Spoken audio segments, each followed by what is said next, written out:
The Williams family arrived at their new home in the quiet suburban neighborhood with a mix of hope and apprehension. James and Angela Williams had worked tirelessly to secure a better future for their 9-year-old daughter, Maya. The neighborhood, predominantly white, boasted excellent schools and safe streets, everything they had dreamed of for their bright, curious child. But from the very first day, subtle signs of unease surrounded their moves. The sideways glances from neighbors, the hesitant greetings, and the distant friendliness were hard to ignore. Angela brushed it off, focusing instead on making their new house feel like home. "We're here for Maya," Angela told James as they unpacked boxes in the living room. "She deserves the best chance we can give her." "She does," James agreed, though his gaze lingered on the window, where a neighbor across the street quickly looked away. The first day of school dawned bright and early. Maya, excited and nervous, clutched her new backpack as she waited for the school bus with her parents. When the yellow bus arrived, Maya waved goodbye and climbed aboard, her face alight with anticipation. Her parents watched as the bus pulled away, unaware that this moment of promise would soon lead to a harrowing ordeal. Maya stepped onto the school bus, smiling brightly. "Good morning," she chirped, her voice filled with the unguarded cheerfulness of childhood. Mr. Parker, the graying bus driver, barely revealed at her. His lips tightened, and he asserted something under his breath. Maya's smile faltered, but she brushed it off. She spotted an open seat near the front and moved toward it. "No," Mr. Parker barked, starting her. "Back of the bus." Maya hesitated, confused. "But there are seats here," she said softly. "I said back of the bus," he repeated, his tone sharp and final. Flushing with embarrassment, Maya shuffled to the back. The other children, mostly white, exchanged glances. Some giggled, others avoided her gaze. Maya sank into her seat, staring out the window as tears pricked her eyes. She didn't understand why the driver was so mean, but she decided not to tell her parents. Maybe it was just a bad morning. The weeks that followed were no easier. Every morning, Maya climbed onto the bus, greeted Mr. Parker, and was met with the same coldness. Sometimes he ignores her entirely. Other times, he asserted under his breath. She caught snippets of words like trouble and don't belong, but they didn't make sense to her young mind. Maya began to dread the bus rides. She stayed silent, shrinking into herself. The once bubbly child who couldn't wait to share stories from her day grew quieter. At home, Angela noticed the change. "How was school, sweetheart?" Angela asked one evening as Maya picked at her dinner. "Fine," Maya mumbled. Angela exchanged a concerned glance with James. "Anything happen on the bus?" she pressed gently. Maya shook her head, forcing a smile. "No, everything's okay, Mommy." But everything wasn't okay. Mr. Parker's actions, his glares, his assertive slurs, his dismissive attitude, were etching themselves into Maya's mind. She began to internalize the idea that she was different in a way that made her less welcome, less valued. One afternoon, Maya's teacher praised her artwork in front of the class. Maya felt a spark of pride as her classmates clapped, and she couldn't wait to tell her parents. But on the bus ride home, that spark was extinguished. As she climbed aboard, Mr. Parker sneezed. "Think you're special, huh?" he argued loudly enough for her to hear. Maya froze, unsure how to respond. She made her way to her usual seat, her excitement replaced by a heavy sadness. The final straw came weeks later. After a long school day, Mr. Parker deliberately skipped Maya's stop. She panicked, standing and calling out, "Excuse me, this is my stop." "Sit down," Mr. Parker snapped. "You can walk back." When the bus finally stopped miles away, Maya was left to navigate unfamiliar streets. By the time she reached home, her shoes were muddy, her cheeks streaked with tears. Angela and James were horrified. "Why didn't you call us?" Angela asked, holding Maya close. He said I'd get in trouble if I told anyone," Maya sobbed. Angela's heart broke. "Oh, baby," she whispered, stroking her daughter's hair. "This isn't your fault. None of this is your fault." Angela and James decided it was time to act. They documented Maya's experiences, writing down every incident. Angela followed the bus in her car, recording Mr. Parker's dismissive behavior toward Maya. Armed with evidence, they arranged a meeting with the school principal. The principal listened, nodding sympathetically. But when Angela showed the recordings, he hesitated. Mr. Parker has been driving buses for over 20 years, he said. He's old-fashioned, but I'm sure he means no harm. Angela's temper flared. Old-fashioned doesn't excuse racism. He's traumatizing my daughter. Do you know what that does to a child, to a family? The principal sobbed. We'll look into it. Frustrated but determined, Angela began reaching out to other parents. Slowly, she uncovered more stories. Children who had been belittled, ignored, or made to feel unwelcome by Mr. Parker. One mother tearfully admitted that she had stopped letting her son ride the bus completely. As Angela's efforts gained traction, the community became polarized. Some families rallied behind the Williams family, calling for accountability and change. Others accused them of overreacting.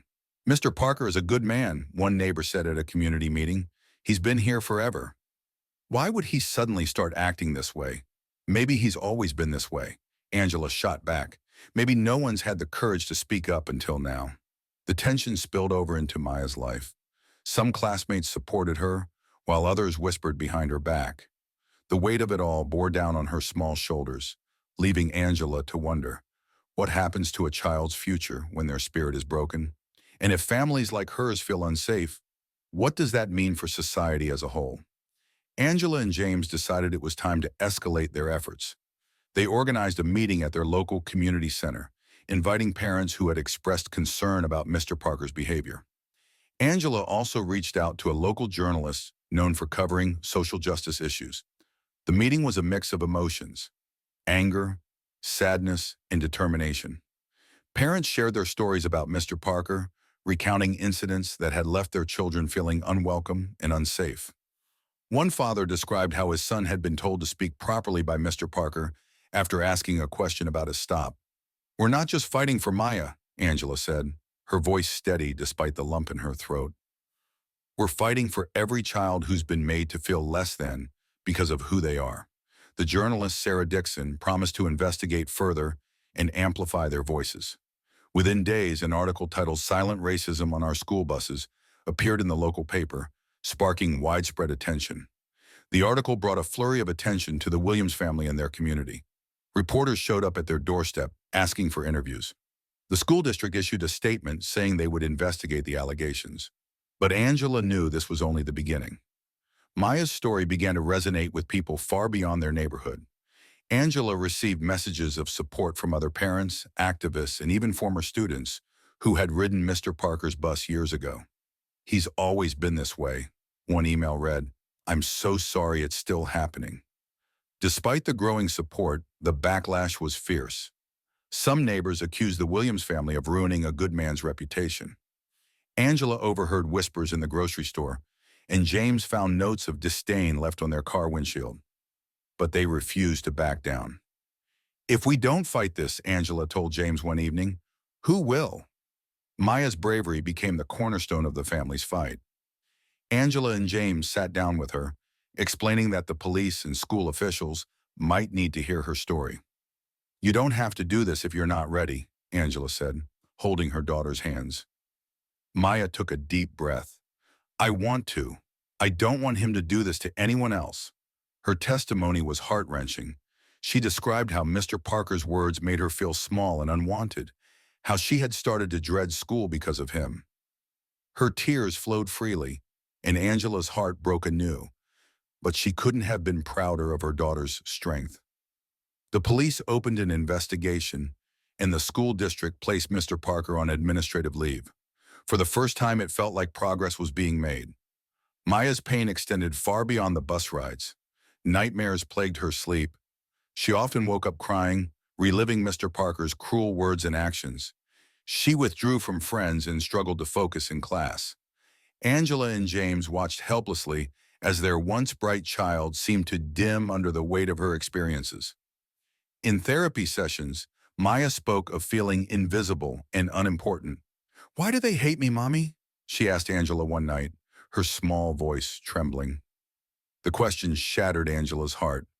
She realized Maya wasn't just struggling with the bus driver's actions, but also with the larger, painful truth of systemic racism.